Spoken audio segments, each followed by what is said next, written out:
El viento otoñal arrastraba por las calles las hojas caídas, teñidas de tonos dorados y carmesíes. Laura caminaba por la acera, sumergida en esa alfombra multicolor, volviendo del trabajo. Sus tacones resonaban sobre el asfalto al ritmo de los pensamientos que giraban en su cabeza. No notaba cómo los transeúntes la esquivaban, tratando de no tropezar con la mujer pensativa vestida con un traje formal de color gris oscuro. A su alrededor, la vida bullía.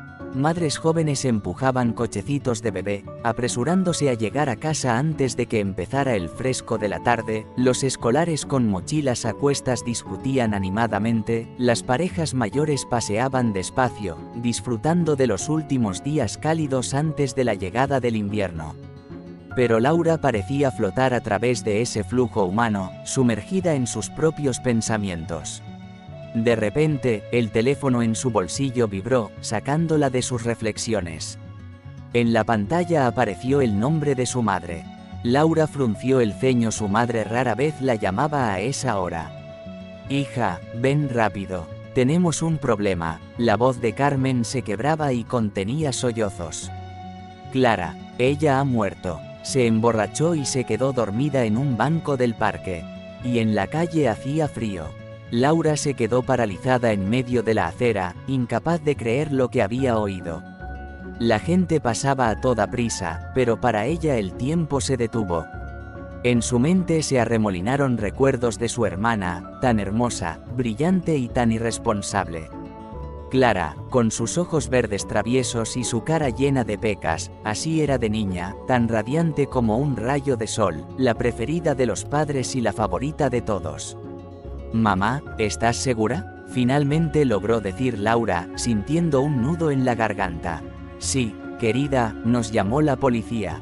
Por favor, ven». Laura miró a su alrededor como si viera el mundo que la rodeaba por primera vez. ¿Cómo podía la vida continuar con normalidad cuando algo así había sucedido? Hizo una señal para llamar a un taxi. Su familia vivía una vida completamente diferente. Laura acababa de terminar la universidad, estaba sentada en la cocina de la casa de sus padres hojeando el periódico con ofertas de trabajo. Desde la habitación se oía la voz alegre de Clara hablando por teléfono. «Tenemos un amor verdadero», le contaba con entusiasmo la hermana menor a su madre sobre su compañero de clase. «Mamá, no te imaginas lo maravilloso que es. Tadeo es tan atento, tan cariñoso». Laura, al escuchar esas conversaciones, solo suspiraba. Conocía bien el valor de las palabras de su hermana inmadura. Ya había habido muchas veces en las que Clara había encontrado al único, el amor de su vida, y cada vez todo terminaba igual, con el corazón roto y lágrimas en la almohada. «Vamos, no te pongas así», dijo una vez su madre al ver la mirada escéptica de la hermana mayor. «Tal vez esta vez sea serio. Clara ya no es una niña, tiene 18 años. Terminarán la universidad, conseguirán sus títulos y se casarán», compartía ella los planes de su hija con su esposo. Más tarde, esa misma noche, estaban sentados en la sala de estar, Carmen con su labor de tejido en las manos, y Francisco, recostado en su sillón favorito, leía el periódico. «¿Y no tiene intención de trabajar?», frunció el ceño el padre, bajando el periódico y mirando a su esposa por encima de las gafas. «Claro que sí, conseguirá su título y se colocará», respondió la madre con seguridad, sin dejar de tejer. Las agujas se movían con una velocidad asombrosa. «Deberías preocuparte más por Laura, que ya terminó la universidad, y no la presionas para que se case», refunfuñó Francisco. «Ella es independiente», se defendió Carmen. «Pero Clarita, ella necesita un poco de guía, después de todo, es una artista». Laura, que pasaba por la sala, sacudió la cabeza. Amaba a su hermana, pero a veces pensaba que sus padres la sobreprotegían demasiado, no dejándola madurar.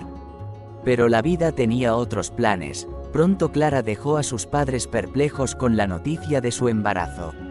«Estoy esperando un bebé, ya voy por el 5º mes».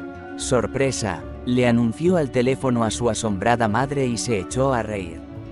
«Pronto serás abuela. ¿Dónde van a vivir?», preguntó Carmen, atónita. Nos iremos a vivir con ustedes. En casa de Tadeo ya hay demasiada gente, sus 2 hermanos menores, y aquí tenemos 3 habitaciones enteras, respondió Clara despreocupadamente. Aquella noche la tensión llenó la casa. Sus padres estaban sentados en la cocina, discutiendo la noticia que les había caído encima. Laura oía sus voces apagadas desde su habitación. Dios mío, pronto tendremos un nieto, repetía su madre. Laura yacía sin poder dormir, mirando el techo. Pensaba en su hermana, en cómo cambiaría su vida con la llegada del bebé. «Ay, Clara, ¿qué has hecho?», susurraba en la oscuridad. Y unos meses después, Clara llegó a casa sola, toda llorosa. Sus largos cabellos rubios estaban despeinados, entró tambaleándose al apartamento, dejando su bolso en el pasillo. Tadeo me dejó, lloraba en la cocina, sujetando temblorosamente una taza de té que su madre le había preparado con cariño. Me dejó una nota para que me deshiciera del bebé. Pero ya es tarde. ¿Qué voy a hacer ahora? Carmen la abrazó, acariciándole la cabeza como si fuera una niña. Todo va a estar bien, querida. No te vamos a abandonar, repetía ella. Francisco caminaba por la cocina con el rostro enrojecido de ira. Ese Tadeo va a lamentarlo, murmuraba mientras buscaba contactos en su teléfono. Tengo conocidos en los lugares correctos, lo voy a encontrar. Pero todos los intentos de localizar a Tadeo fueron en vano. Clara se quedó a vivir con sus padres. El embarazo fue complicado. Lloraba con frecuencia, se quejaba de náuseas y mareos. Laura la apoyaba en todo lo que podía, aunque a veces se sentía irritada por los constantes caprichos de su hermana. Cuando nació el pequeño Antonio, todos se olvidaron por un tiempo de las penas y celebraron la llegada del nuevo miembro de la familia. Clara paseaba con el cochecito por el parque. ¿Ves?, le decía Carmen a su esposo, mirando por la ventana a su hija con el nieto. Todo ha mejorado. Pero la maternidad pronto aburrió a Clara. Se quejaba constantemente de que no podía salir, ni divertirse, ni ir al cine, ni ver a sus amigas. Toda mi juventud se fue al traste. Lloriqueaba. El bebé no será pequeño para siempre. Aguanta, tienes que soportarlo. ¿Qué esperabas?, le contestaba la madre. Luego, Clara se escapó de casa, llevándose los pendientes de oro de su madre y las cosas de su hermana. Dejó una nota: me voy a buscar la felicidad. No me busquen. Las responsabilidades del niño recayeron sobre los hombros de la abuela y de Laura. Antonio crecía sin conocer a su madre biológica y pronto empezó a llamar mamá a Laura. No, cariño, yo soy tu tía. Mamá está lejos, pero volverá porque te quiere mucho, corregía a su nieto Carmen, aunque ya apenas creía en el regreso de su hija. Laura veía cómo Antonio crecía, cómo daba sus primeros pasos, cómo iba al jardín de infancia. Estaba a su lado cuando le salían los dientes y tenía fiebre, cuando aprendía a montar en bicicleta y se caía, raspándose las rodillas. Su corazón se llenaba de amor por ese pequeño que tanto necesitaba cuidados maternales. Pasaron 3 años. Clara apareció de repente, más delgada, con la mirada apagada y con marcas en los brazos. Antonio la miraba con recelo y se escondía tras Laura. Mi niño. Clara intentó abrazar a su hijo, pero él rompió en llanto. Mamá, sálvame de esta señora, gritaba el niño, aferrándose a la falda de Laura. Laura no aguantó más. Basta de hacerle daño al niño. Voy a solicitar la custodia y te quitaré los derechos parentales. No te atreverás. Es mi hijo. Se enfureció Clara, con los ojos brillando de manera enfermiza. Laura, no te dejaremos hacer eso, intervino Carmen. Clara entrará en razón, ya lo verás. No podemos separar a una madre de su hijo. Pues apáñense como puedan, dijo Laura con furia y se fue a vivir con su novio. No podía soportar más ver sufrir a Antonio, cómo se debatía entre ellos, Clara apareciendo y desapareciendo. Ahora, sentada en el taxi y mirando las calles de su ciudad natal, Laura sentía que se le formaba un nudo en la garganta. Recordó lo difícil que fue dejar la casa de sus padres. Cada noche soñaba con el pequeño Antonio, pensaba en él constantemente, pero el rencor hacia sus padres y la ira hacia su hermana eran más fuertes. El taxi se detuvo frente al portal familiar. Laura pagó y se bajó, deteniéndose un momento ante la puerta. ¿Cuántas veces había entrado en ese portal como una chica despreocupada, luego como una estudiante, luego como una joven mujer? Pero ahora, Laura sacudió la cabeza para alejar esos recuerdos y subió en el ascensor. La puerta se abrió y su madre, con el rostro lleno de lágrimas, la recibió. Laura, hija. Carmen la abrazó, apretándola contra su pecho como a una niña. Perdónanos, tenías razón. Laura miró a su alrededor. El apartamento parecía haber envejecido junto con sus padres. Los mismos papeles de pared, los mismos muebles, pero todo parecía más apagado. En la sala notó un retrato de Clara, atado con una cinta negra. Mamá, no hace falta. Laura acariciaba la espalda de su madre. ¿Dónde está Antonio? Tía Laura. Entró corriendo un niño de unos 7 años. Sus ojos, verdes como los de Clara, brillaban.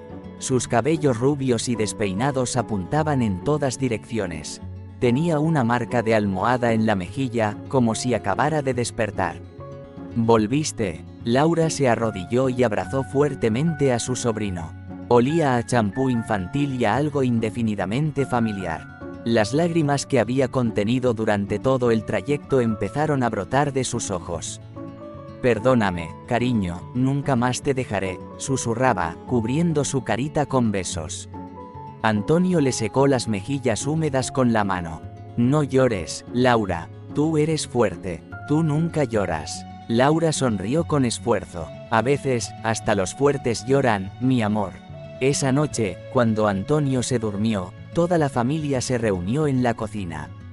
La conocida lámpara amarilla proyectaba su luz sobre los rostros de quienes estaban sentados a la mesa. Carmen puso tazas de té y un plato de galletas, las mismas que solía hacer cuando Laura y Clara eran niñas. ¿Cómo ocurrió?, preguntó Laura, calentándose las manos con la taza de té. Francisco suspiró profundamente, parecía haber envejecido de repente, sus hombros caídos, sus ojos apagados. La encontraron por la mañana en un banco del parque. Los médicos dijeron que fue una hipotermia. Estaba muy borracha y simplemente no despertó. ¿Dónde estaba todo este tiempo? ¿Por qué no me avisaron que había regresado? Carmen negó con la cabeza. No había vuelto, hija. Aparecía de vez en cuando, pedía dinero, a veces se quedaba a dormir.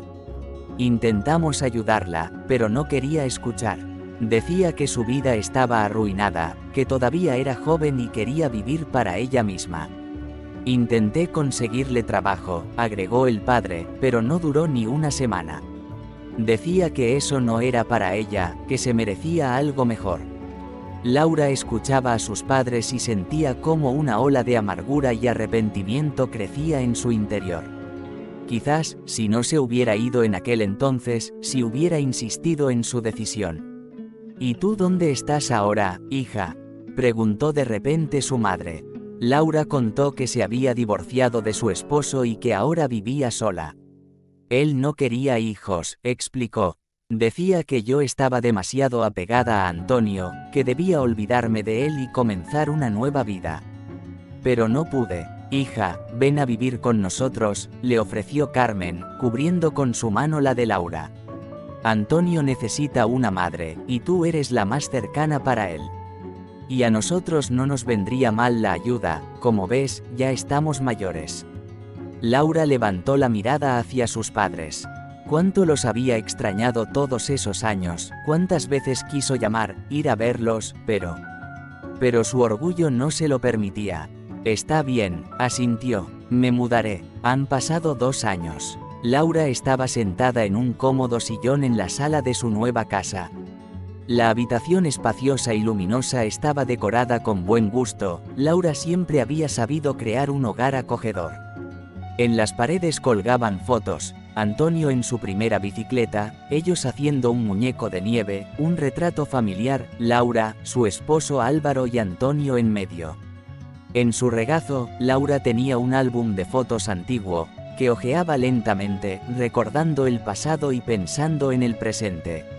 Allí estaba la foto de una pequeña Clara, una niña risueña con rizos, vestida con un vestido rosa y un lazo enorme en la cabeza. Allí estaban ellas, dos adolescentes, tan diferentes pero aún cercanas. Clara con su sonrisa brillante, Laura más reservada, pero con una mirada cálida. Las fotos de Antonio desde su infancia hasta sus años de colegio. La última foto fue tomada recientemente, Laura en un vestido blanco al lado de un hombre alto, y entre ellos, Antonio feliz con un traje nuevo. ¿En qué piensas? Álvaro, el esposo de Laura, se sentó a su lado y la abrazó por los hombros. De él emanaba un suave aroma a su colonia favorita. En la vida, sonrió Laura, apoyándose en su marido. En lo extraña que es a veces y en lo importante que es valorar lo que tenemos. Álvaro la besó en la sien. Eres la mujer más sabia que conozco. Me alegro tanto de que nos hayamos encontrado. Laura le apretó la mano con gratitud.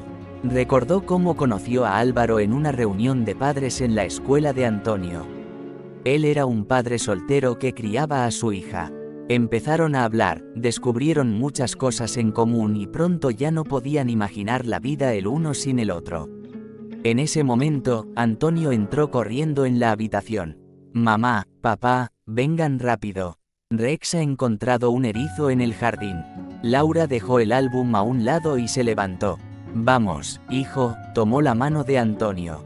El niño casi la había alcanzado en estatura, pero aún le encantaba cuando ella le tomaba de la mano. Saliendo al jardín detrás de su esposo e hijo, Laura se detuvo por un momento en el umbral. El sol se estaba poniendo, tiñendo el cielo con tonos melocotón. Una suave brisa traía el aroma de los manzanos en flor. En la distancia, se oía el ladrido de un perro y el sonido de risas infantiles. Laura pensó en su hermana. Perdóname, Clara, intentaré darle a tu hijo todo lo que tú no pudiste. Espero que, donde sea que estés, estés en paz. Y luego sus pensamientos se llenaron de las preocupaciones del día.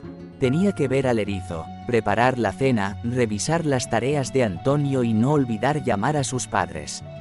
La vida seguía, y era maravillosa.